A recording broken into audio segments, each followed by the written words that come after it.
하나님 말씀 함께 보겠습니다. 사도행전 2장 14절부터 21절 말씀 함께 보시겠습니다. 사도행전 2장입니다. 14절부터 21절까지 하나님 말씀 찾으신 대로 한 절씩 교독하겠습니다.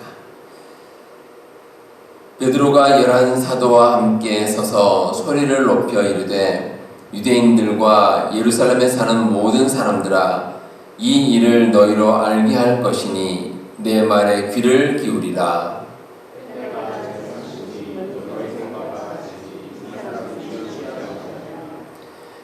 이는 곧 선지자 요엘을 통하여 말씀하신 것이니 일렀으되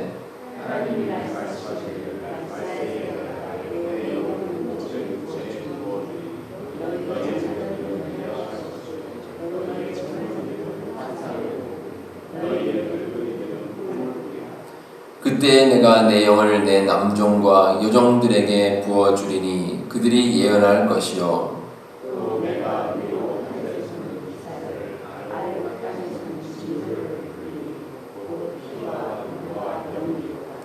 주의 크고 영원한 날이 이르기 전에 해가 변하여 어두워지고 달이 변하여 피가 되리라.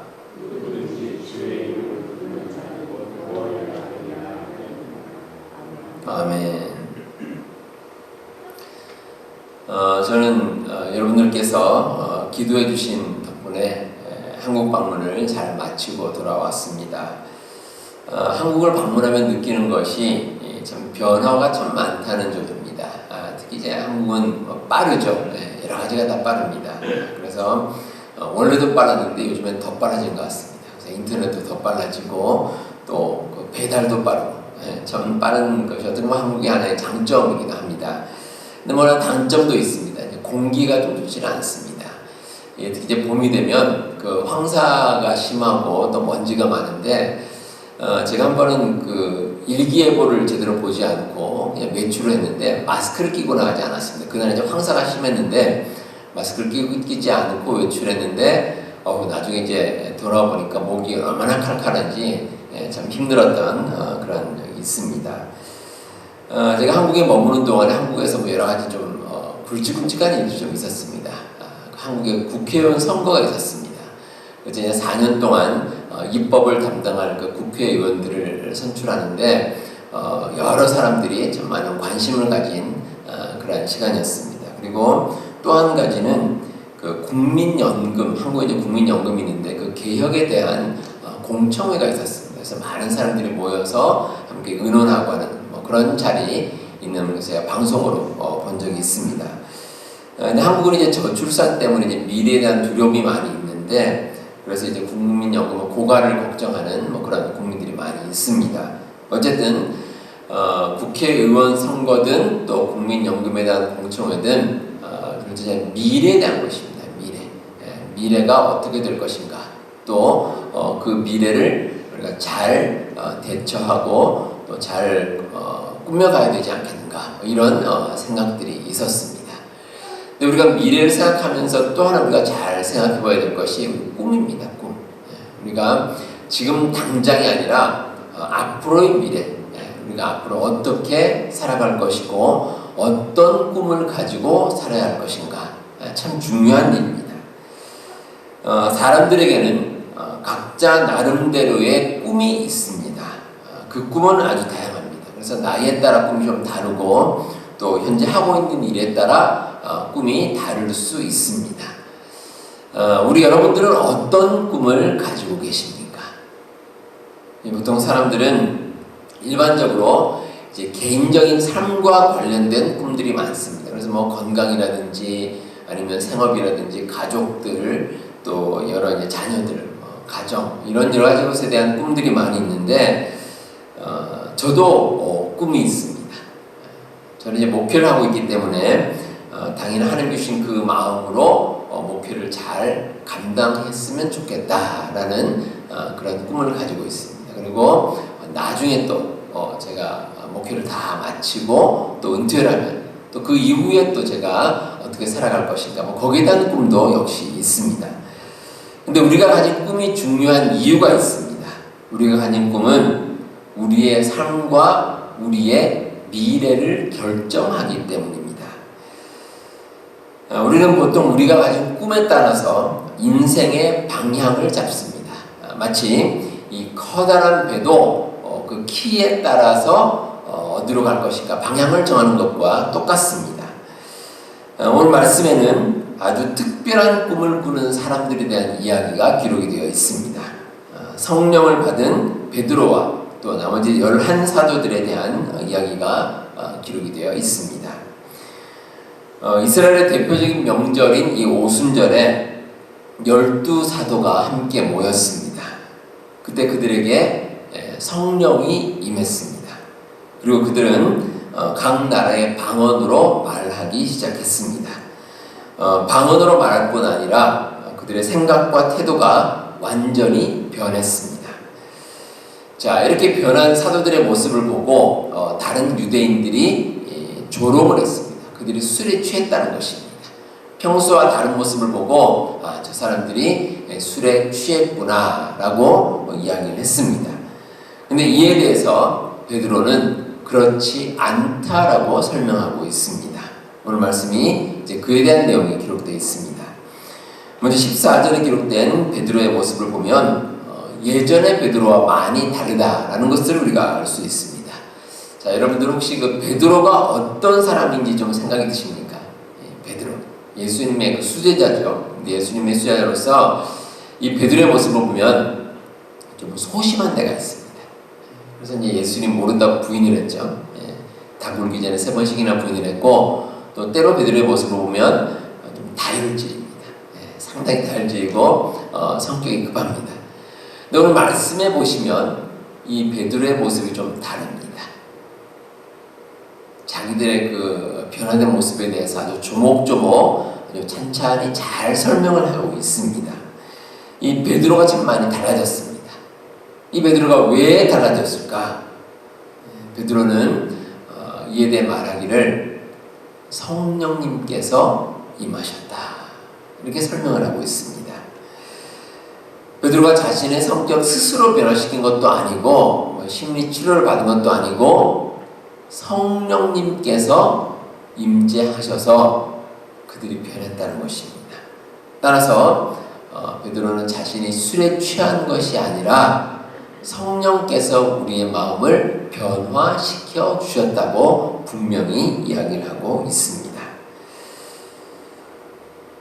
오늘 말씀 가운데 베드로는 자기 자신들이 변화된 그 모습들이 성령의 임재를 통해 변화되었으며 그리고 그 모든 것이 하나님의 뜻이라고 설명하고 있습니다. 그리고 특별히 구약의 선지자인 요엘의 말씀을 인용하고 있습니다. 17절에 보시면 하나님이 말씀하시기를 말세에 내가 내 영을 모든 육체에 부어주리니 너희의 자녀들은 예언할 것이요 너희의 젊은이들은 환상을 보고 너희의 늙은이들은 꿈을 꾸리라 이렇게 말씀하고 있습니다.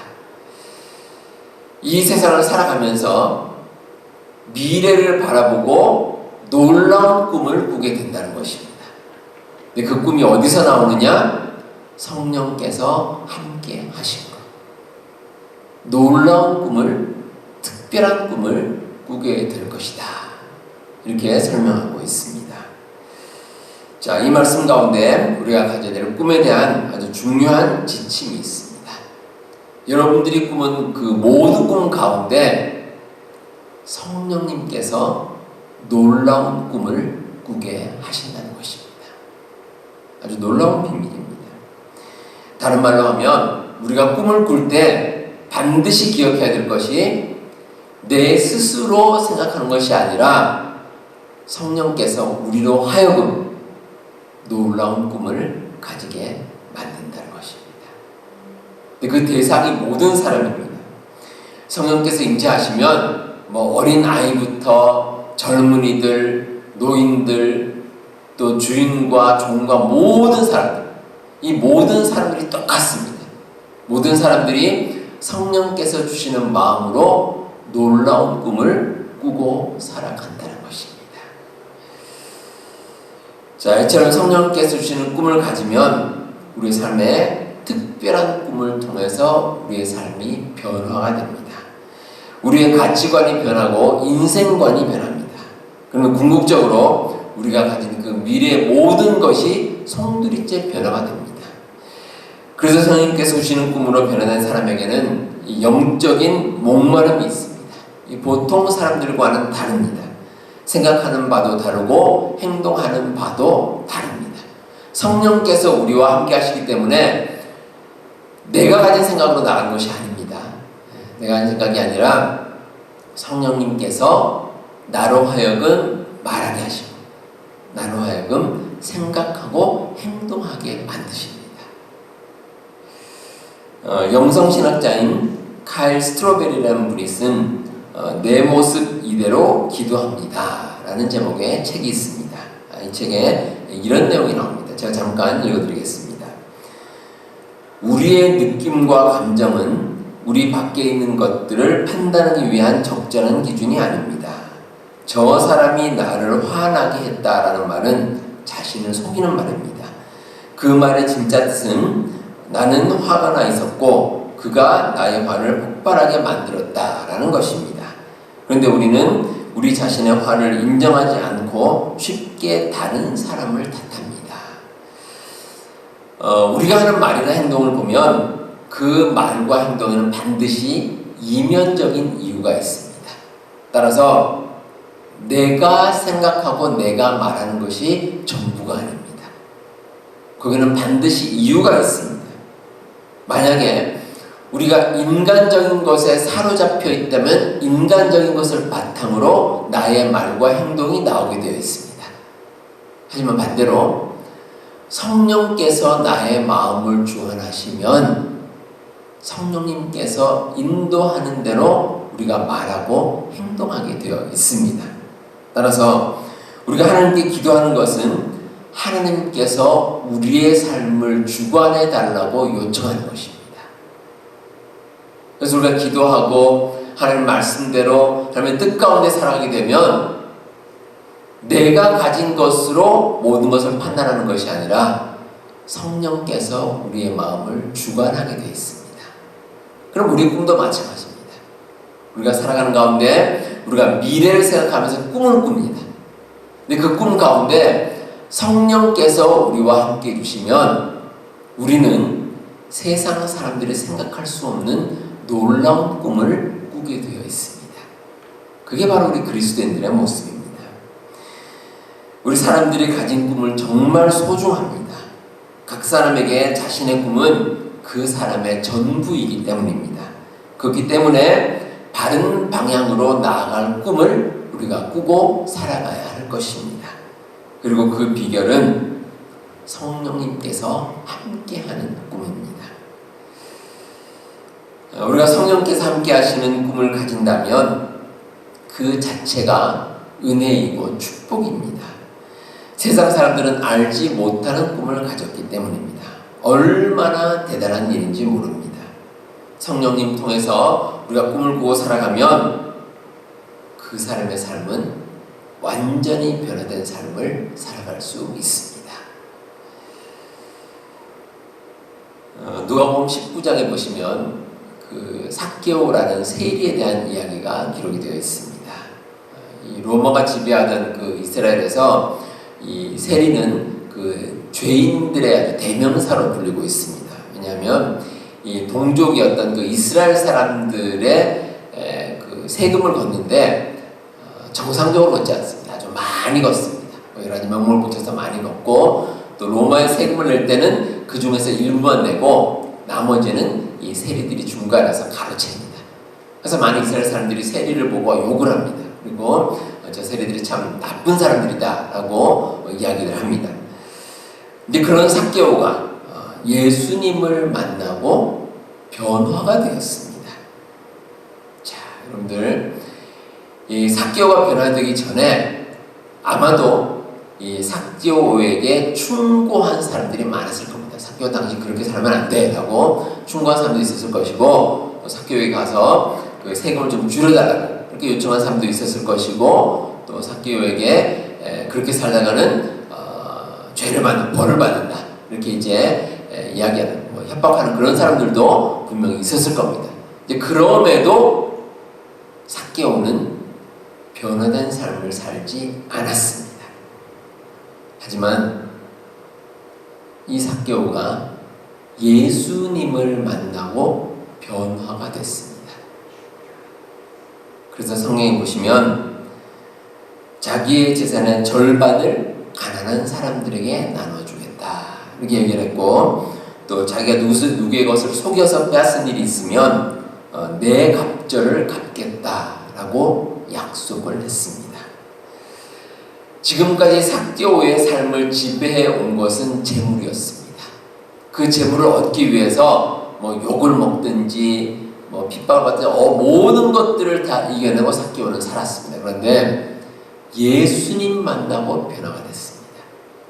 이제는 재물이 중요한 것이 아니라 어떻게 바르게 살아갈 것인가. 이 삭개오의 삶이 완전히 변화된 겁니다. 성령님께서 우리 마음 가운데 감동을 주시면 우리가 가진 꿈 자체가 달라집니다. 그리고 그 꿈은 사람을 변화시키는 능력이 있습니다. 자기 자신이 변화되고 또 다른 사람을 변화시키는 놀라운 능력이 있습니다. 자, 성령님 통해서 변화된 이 베드로는 유대인들을 모아놓고 설교를 합니다. 그런데 이 베드로가 율법을 많이 알고 있거나 성경을 많이 알고 있는 사람이 아니었습니다. 그렇다고 베드로가 언변이 뛰어나냐? 그것도 아니었습니다. 근데 하나님께서 성령님을 통해서 베드로의 마음을 변화시켜 주시니 베드로는 놀라운 하나님의 뜻을 전할 수가 있었습니다. 그리고 그 결과 3,000명이 믿음을 새롭게 가지는 그 놀라운 역사가 일어나게 되었습니다. 인간적으로 베드로보다 더 뛰어나고 잘난 사람도 있었을 것입니다. 하지만 베드로의 마음 가운데 성령께서 함께 하시니 베드로는 놀라운 역사를 나타낼 수가 있었습니다. 중국 선교사로 유명한 허드슨 테일러라는 분이 있습니다. 이분이 그 중국 선교에서 초기 선교에 있어서 아주 놀라운 일을 이루신 분입니다. 허드슨 테일러는 이 선교사로 이제 태어날 선교사로 그 사역을 감당하기 전에 이 부모님의 기도가 있었습니다. 이 부모님이 태어날 아기를 놓고 기도를 했습니다. 누가 태어나든지 중국 선교사로 헌신하게 하겠다라고 서원을 했습니다. 그리고 그 부모님의 서원대로 허드슨 테일러는 중국 선교사가 됐습니다. 사실 되기가 쉽지 않았던 것이 몸이 많이 약했습니다. 선교사를 그 사역을 감당하기에는 몸이 많이 약했는데 그럼에도 하나님께서 귀한 마음을 주셔서 성령님의 감동으로 이제 중국 선교를 감당하게 됐습니다. 근데 허드슨 테일러는 다른 선교사들과 다른 면이 있었습니다. 아주 철저하게 현지인들과 함께 했다는 것입니다. 다른 선교사님들과 달리 이제 현지 중국인들과 똑같이 이제 머리카락 모양도 중국인들과 하고 또 옷도 중국 사람들처럼 입었습니다. 그래서 많은 중국인들이 이제 허드슨 테일러의 그 모습을 보고 하는 말씀을 받아들이고 또 복음이 전파되는 그런 역사가 일어났다는 것입니다. 성령님께서 함께 하시면 사람의 마음이 변화되는 역사가 나타납니다. 우리 여러분도 그런 꿈을 가지시기 바랍니다. 하나님께서 여러분 가운데 함께 하시고 성령님께서 이런 마음 가운데 주관하시면 여러분들이 놀라운 꿈을 꾸고 변화된 삶을 살아갈 수가 있습니다. 우리 성령께서는 우리에게 꿈을 주십니다. 그리고 그 꿈을 통해서 우리를 비롯해서 많은 사람들의 마음을 변화시켜 주십니다. 자, 그렇다면 우리가 가져야 될 궁극적인 꿈의 목표가 무엇이겠습니까? 오늘 말씀 2장 21절에 기록되어 있습니다.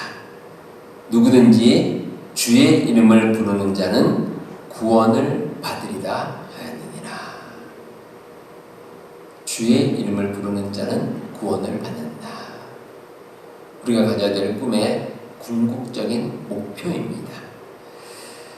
성령님께서 주시는 마음으로 특별한 꿈을 가지는 사람이 가지는 최종적인 목표는 세상 모든 사람들이 믿음을 가지고 구원을 받는 것입니다.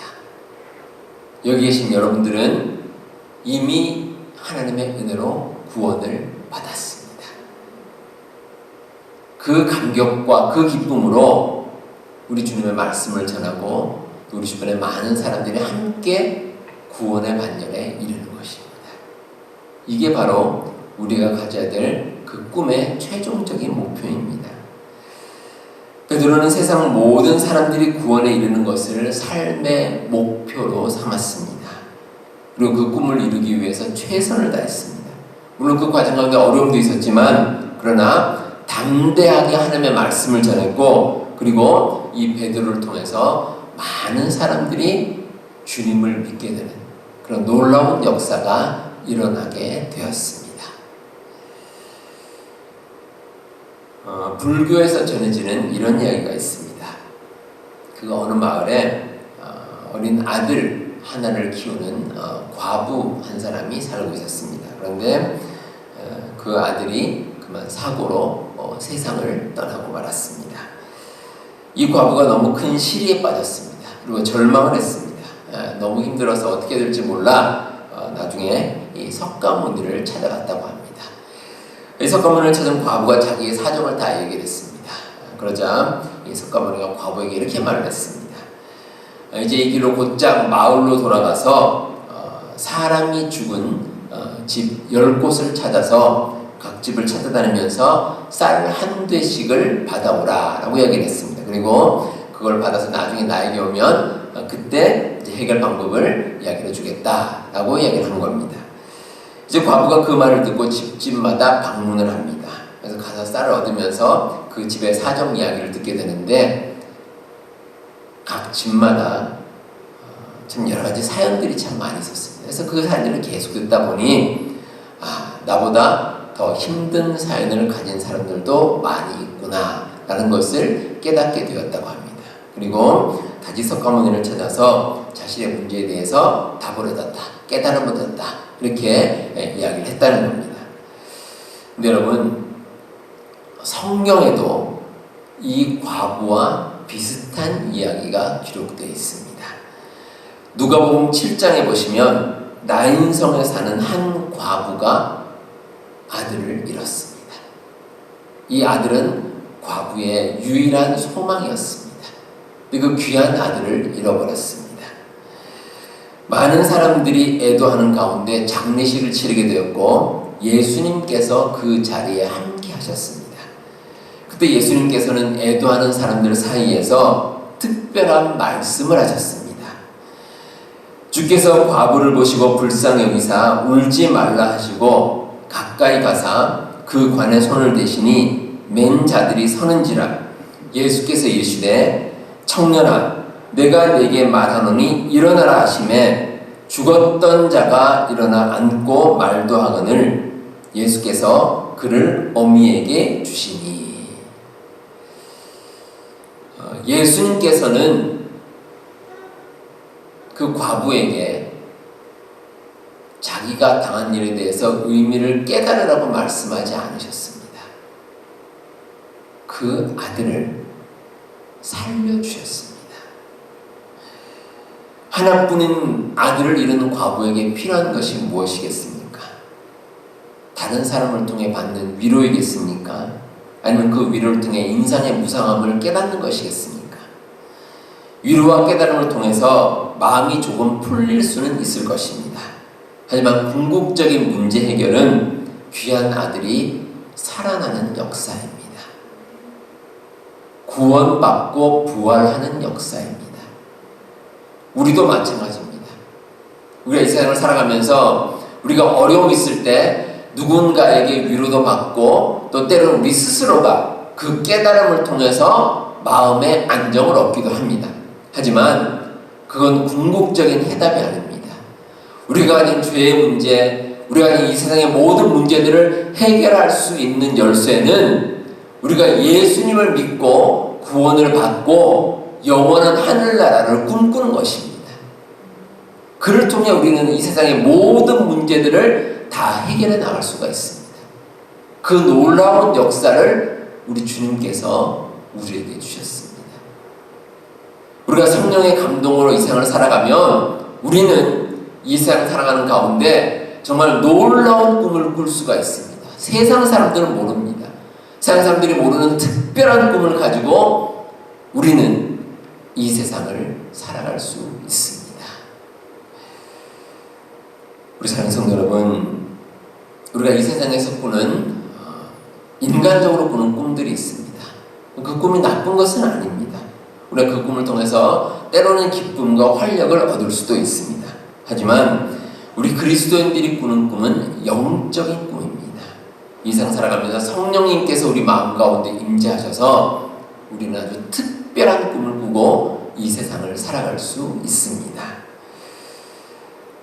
작은 불꽃 하나가 온 방을 밝게 만듭니다. 그리고 작은 양의 소금이 음식을 짜게 만듭니다. 비록 우리는 부족할지라도 성령께서 우리와 함께 하시면 우리는 놀라운 역사를 이루어낼 수 있습니다. 우리 성도 여러분, 우리 성령께서 주시는 그 놀라운 마음으로 큰 꿈을 꾸시고 그 꿈을 통해서 이 세상 살아가면서 특별한 일들을 이루어 가시는 우리 모든 성도님들 다 되시기를 바랍니다. 기도하겠습니다. 하나님 아버지 감사합니다. 우리를 하여금 믿음을 가지게 하시고 그 믿음 가운데 정말 특별한 꿈을 꾸고 이 세상을 살게 하심을 감사드립니다. 우리로 하여금 성령님을 통해 특별한 꿈을 꾸게 하시고 또 그를 통해 사람들을 변화시키고 구원을 성취하는 놀라운 역사를 이루게 하여 주시옵소서. 이 시간에도 우리 모든 교우들 하나님께서 함께 해주셔서 그들의 모든 삶 가운데 동행하여 주시고 특별히 영적인 성장과 회복이 이루어지게 하시고 영육간에 강건하게 하시고 우리 주님과 늘 동행하며 늘 찬양하며 살아가는 가운데 하나님께 주시는 놀라운 꿈을 이루는 우리 모든 교우들 다 되게 하여 주시옵소서. 모든 말씀 예수님 이름으로 기도하옵나이다.